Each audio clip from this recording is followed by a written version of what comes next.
And that's about the amount of time people had to celebrate before everything changed.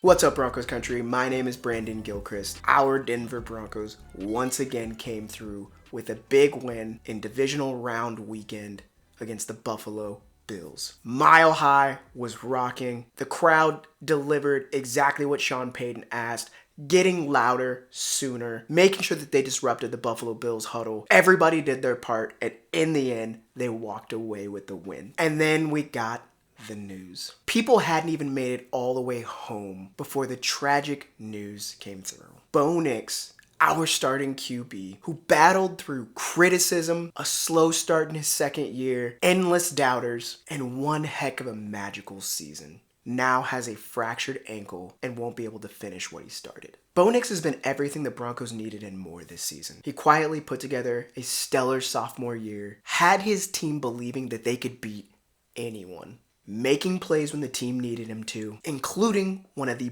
better playoff performances that we saw in the 2025 season, helping his team earn a spot in the AFC Championship. And I'm heartbroken that he doesn't get to finish what he helped this team start. We know this team is resilient. They're going to rally behind the next man up mentality that they've carried all season. And I know number 10 is going to be right there with them on the sideline if he can, to support them through it all. Overall, we knew this was going to be a tough contest coming into it. The Buffalo Bills were arguably the best remaining opponent in the AFC conference that the Broncos were going to have to face. The Broncos defense knew that they were playing the best player left, and they played their butts off. Offense answered the bell and did their job. It's clear to me after watching Wild Card Weekend and the rest of the divisional matches, the Broncos offense competes with any of the remaining offices that are left in these playoffs, and they're as good as anyone in the postseason. And it was nice to see that our Broncos put together a clean game at that, with only 3 penalties for 20-something yards. Some key moments of the game: the big man touchdown to Frank Crum, number 73. We've heard eligible all year between Palczewski, number 63, and Frank Crum, number 73. It was awesome to see him come through and rumble, big man, rumble right into that end zone. The Broncos capitalized on points off of turnovers. One turned into a touchdown. The rest were field goals. The forced fumble by Nick Bonito right before the end of the half to give the Broncos another field goal with 2 seconds left in the first half. Then you had Nick Bonito come right out in the third quarter and get a strip sack of Josh Allen. That also culminated in 3 points. After some back and forth and Buffalo taking the lead, the Broncos came stampeding back with an awesome 27-yard touchdown to Marvin Mims in the corner of the end zone that was a dime from Bo Nix. And then we move into overtime. I'll tell you what, Broncos country, if you were at this game like I was, you got your money's worth. After a 3-and-out from the Broncos, Crawshaw in overtime made the punt of his life. 55 yards right in the corner of the end zone to force the Bills to start from inside the 10. And then it happened. Josh Allen had been trying the deep ball all day long.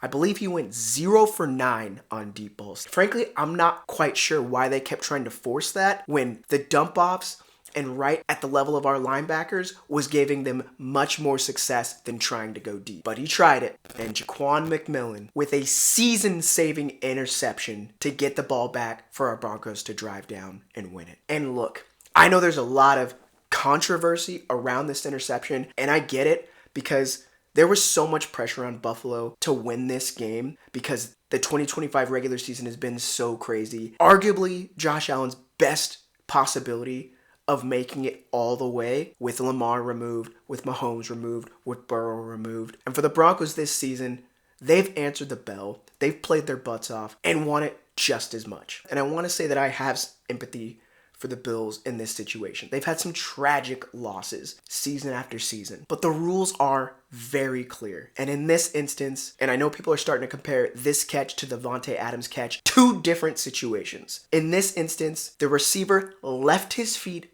jumped up to make a catch. Ja'Quan McMillian went up with him to grab the ball. When he came down and hit the ground, the ball was loose. When you leave your feet to catch a ball, you must survive the ground in making a catch, and the receiver did not. In the Davante Adams situation, he never left his feet. They are two different situations, and I'm sorry, Bills fans, and I'm sorry for all those that were rooting for Josh Allen. Just because you wanted it to happen and your guy lost doesn't mean the call was wrong, but I get it. And then to follow it up, I know the situation didn't help. 2 pass interference calls to help the Broncos move the ball down into field goal range didn't help. The first one was really shaky. But again, not only was pass interference called, but a roughing the passer was called. So either way, the Broncos were going to be in the very same spot. And then the second pass interference that was called was pass interference. And it sucks, Bills fans, and those rooting for Josh Allen. I know it sucks, but it's what happened. And the call was valid. The Broncos win it, and here we are. When we look at the Broncos defense, the Bills are a tough team to stop. And they knew from the very beginning it wasn't going to be about stopping Josh Allen, but more containing him. The defense had trouble stopping the run. The Bills were able to put up 183 yards with James Cook and Josh Allen's contributions. They gave up some scores, but at the same time, they took the ball away 5 times. 3 sacks, 4 tackles for a loss, 4 forced fumbles. Malcolm Roach with a heck of a game. 1.5 sacks, 3 QB hits, 5 tackles and 1 forced fumble. Nick Bonito, excellent game with 1 sack and 2 forced fumbles. Zach Allen, we knew getting that pressure up the middle was going to be a key component to stopping Josh Allen. Half sack, 5 tackles, 3 QB hits. Our defense made sure the Bills had to earn everything they got. And with the offense, again, playing complement to the defense once again, 349 total yards of offense. Bo Nix completed passes to 9 different receivers. They did just enough on third down at 50%. Their biggest opportunity coming with their red zone trips, only getting 1 touchdown out of 4 trips to the red zone. Marvin Mims and Lil Jordan Humphrey stepped up big, with Pat Bryant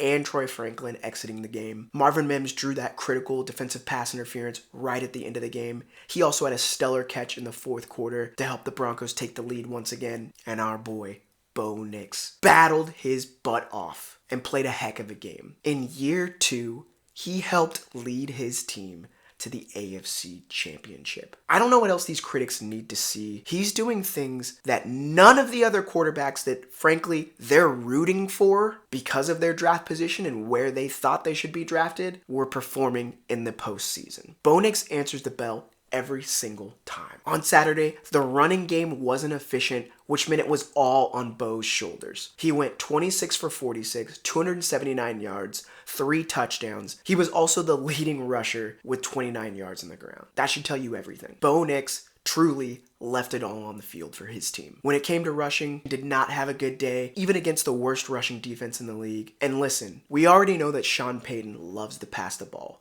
And if you give him a reason to abandon the run, he's going to. 70 total yards on the ground, including Bo Nix's rushing, at a 3.2 yard average. Jaleel with 4 carries for 21 yards. I do wish he was able to carry the ball a little bit more. RJ with 6 carries for 20 yards. Both Jaleel and RJ were part of 2 fumbles that thankfully didn't end in tragedy for the Broncos, but are enough to give Sean Payton heart palpitations and not trust the run. I am really hoping that J.K. Dobbins is able to play in the AFC Championship game. We need him now more than ever to help this team get to its ultimate goal. When we look at special teams, Jeremy Crawshaw had a good day. 4 punts at a 47-yard average, 2 inside the 20, and like I said, the punt of the game at 55 yards, right in the corner inside the 10. Will Lutz once again came through as the reliable kicker that he is, going 4 for 4 for field goals and 3 for 3 in extra points. When we talk about build the bunker and bring the thunder, for build the bunker,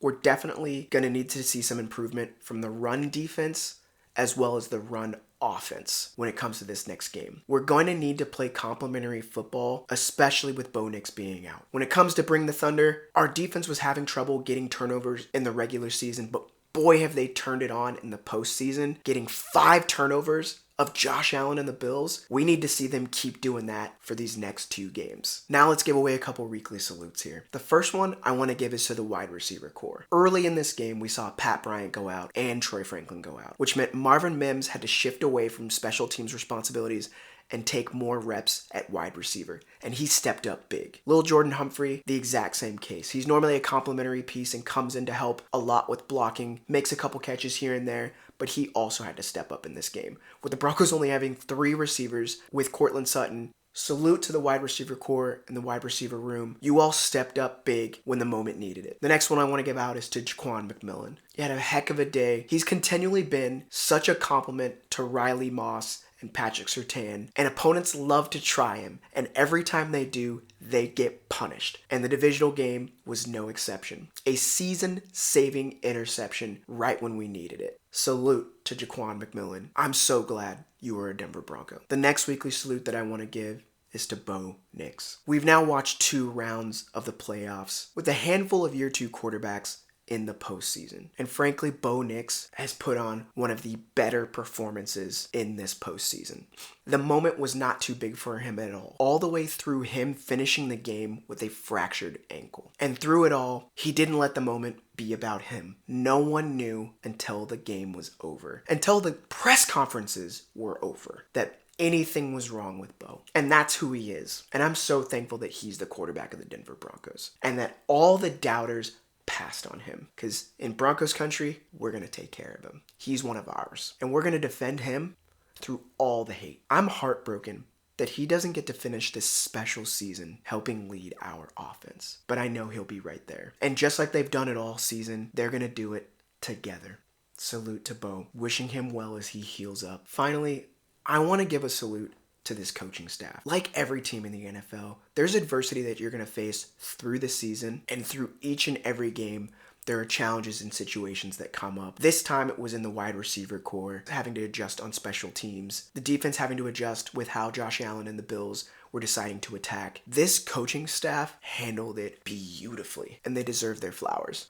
Salute to the coaching staff, the ability to, on the fly, to coach through all of the different game situations that came up, including overtime, and the changes in the depth to make sure that this team continued to roll through. Well, the match is set, y'all. The Broncos are playing the Patriots. And my goodness, doesn't that give you flashbacks? Here we are. Patriots are a well-balanced team, and they bring a great challenge for the Broncos in order to earn their way to the Super Bowl. They won't face our QB1, but make no mistake, they're going to find out the heart of this team. Jarrett Stidham is ready for this moment. This team is going to keep pushing until they reach their goal. I'm excited, y'all. What was your favorite moment of the weekend? Let me know in the comments.